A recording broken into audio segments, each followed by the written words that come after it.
Hello everyone. Last video में हमने the frog poem की जो एक्सप्लेनेशन थी वो करी, ठीक है। और इस वीडियो में now we are going to do the question answer and exercise of this poem. I hope you like it. So let's start our video. Here are some new words: hop, muddy, flick, damp, dew, beware, croak, warped. Meaning of hop is कूदना, be aware सावधान, muddy कीचड़ से भरा हुआ, क्रॉक आवाज़, flick हिलाना, webbed जालीदार, डैम्प भीगी जगह, ड्यू ओस। Now come to the question answers. First question is, देखिए मैंने यहाँ क्वेश्चंस करने की कोशिश करी है और यहीं पे इनके आंसर्स लिखे हैं। So note down the answers of this questions. Answer the following questions. First is, where does the frog like to sit or spend time? Poem के अकॉर्डिंग जो फ्रॉग था उसको अपना टाइम पास करने का मतलब कहाँ पे ज़्यादा वो टाइम पास करता था, उसको कहाँ ज़्यादा पसंद था टाइम पास करना। So we write the answer. The frog likes to sit in ponds in the rain और in muddy drain. I repeat, frog likes to sit in ponds in the rain और in muddy drain. यानी जो frog था उसको पसंद था Pond's के पास बारिश में बैठना और मडी ड्रेन के आसपास जहाँ पे पानी वाला जगह हो, near the water. Second question is, how does the frog catch it foods? हमने पोएम में पढ़ा था कि फ्रॉग अपना फूड कैसे कैच करता था, कैसे खाता था। तो frog catch their food using their long sticky tongue. Frogs की एक टंग होती है जिसको अपने वो माउथ में रोल करके रखते हैं और जब उनके सामने उनके हिसाब का जो फूड होता है एयर के अंदर, जो हवा में आसपास उसके, वो अपनी जो रोल्ड जो टंग होती है उसको फट से मुंह से निकालता है और अपने फूड को वो खाता है। Question number 3, how does the frog move in water and on land? Now the question is, जो फ्रॉग है वो वाटर के अंदर और लैंड पर वो कैसे मूव करता है, उसकी मूवमेंट कैसे होती है। जैसे हम ह्यूमंस की हम अपने पैरों से मूवमेंट करते हैं कहीं भी आने जाने के लिए, और फ्रॉग अब वो कैसे करता है, इन वाटर और इन एयर, सॉरी एयर नहीं लैंड। तो in water frogs move by swims with its powerful webbed feet. देखिए इसके पैरों की डिज़ाइन कुछ अलग से नहीं है, यहाँ पे इसके जो है एक पैर दूसरे पैर से इस तरह से मिले हुए हैं। तो जो फ्रॉग्स हैं वो पानी के अंदर तैरते हैं विद इट्स वेब्ड फीट, उसके झिल्लीदार जालीदार पैर होते हैं उनकी हेल्प से। और ऑन लैंड, ज़मीन पर, फ्रॉग्स मूव बाय हॉपिंग। और ज़मीन पर हम देखते हैं कि मेंढक कैसे कूद कूद के फुदक के चलता है, ठीक है ना। हॉपिंग करते हुए वो मूव करता है, एक जगह से दूसरी जगह के लिए जंप करता है। Next question is, what helps the frog hide in its surrounding?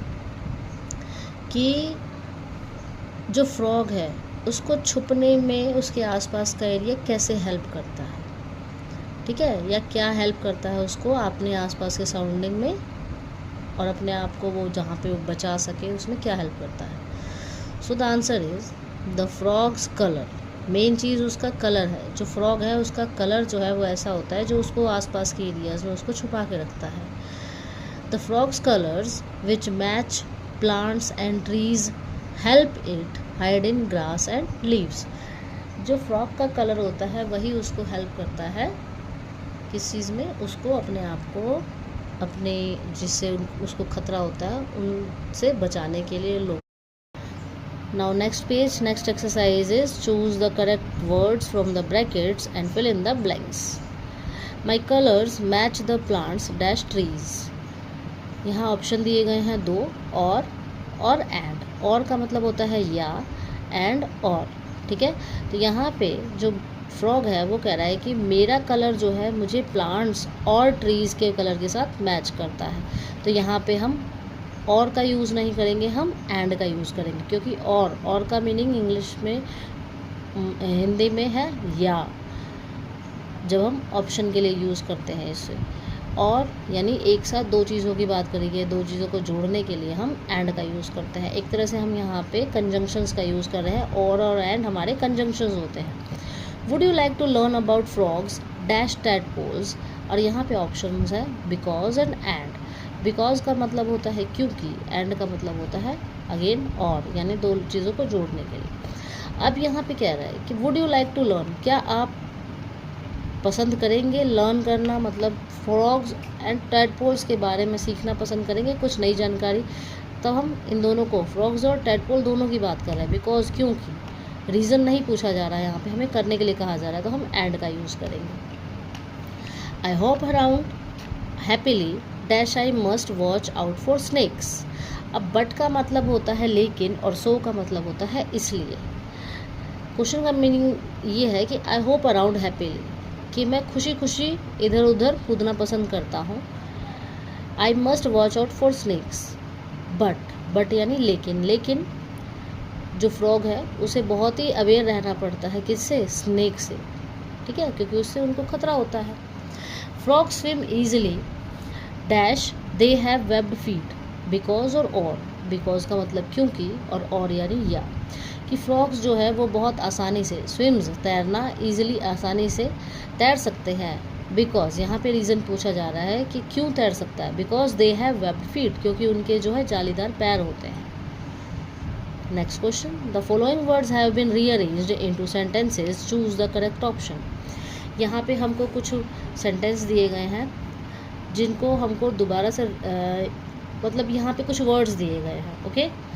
इनको हमको अरेंज करके यहाँ पे दिया हुआ है, पहले से ही दिया हुआ है, लेकिन हमें उसको रीड करके उसको क्या करना है, सही आंसर बताना है कि कौन सा किस मतलब एक तरह से उनको अरेंज करना, प्रॉपर ऑर्डर में अरेंज करना, जिससे कि उसका एक मीनिंग निकले अच्छे से। हमने ग्रामर के चैप्टर में इसमें कर भी रखा है, सेंटेंस चैप्टर आता है जब हमारा, तब हम वर्ड्स को ऐसी तरह से फॉर्मेशन करते हैं, लेटर से वर्ड बनते हैं, वर्ड से हमारे सेंटेंसेस बनते हैं। तो वर्ड्स को उनकी प्रॉपर जगह पर रखना, जिससे एक मीनिंगफुल सेंटेंस बने। अब हंट्स यानी शिकार करना, नाइट रात में, साइलेंटली यानी शांति से, टाइगर एक चीता, ओके, चीता ही, हाँ। The tiger hunts silently at night, कि जो एक चीता है वो रात में शांति से, एक साइलेंटली यानी कि चुपके से शिकार करता है। तो फर्स्ट ऑप्शन इसका सही होगा। Elephants in forest live large groups in, यहाँ पे वो कहना चाह रहे हैं कि जो एलिफेंट्स होते हैं वो एक लार्ज ग्रुप में रहते हैं जंगल के अंदर। तो इसी तरह से हमको इसको इंग्लिश में सर्च करना है और देखना है कि प्रॉपर तरीके से है कि नहीं। तो यहाँ पे जो हमारा आंसर होगा, एलिफेंट्स लिव इन, कि एलिफेंट्स रहते हैं लार्ज ग्रुप यानी बड़े ग्रुप्स में, इन फॉरेस्ट जंगल के अंदर। तो ये हमारा प्रॉपर आंसर होगा option number C. Next is web a spider carefully its weave. यहाँ पे एक स्पाइडर की बात हो रही है जो कि वीव करता है अपना जो वेब यानी कि जाला, आराम से केयरफुली बनाता है। तो इसका आंसर होगा A, a spider carefully weaves its web, कि स्पाइडर जो है वो अपना जाला बुन रहा है केयरफुली, ध्यान से।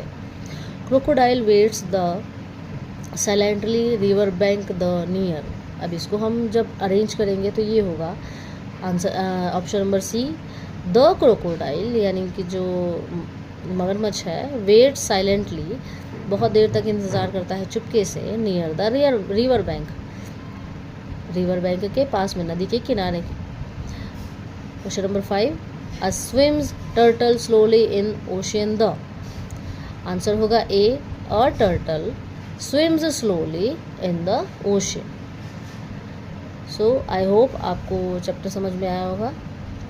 मिलते हैं अपनी नेक्स्ट वीडियो में। Thank you.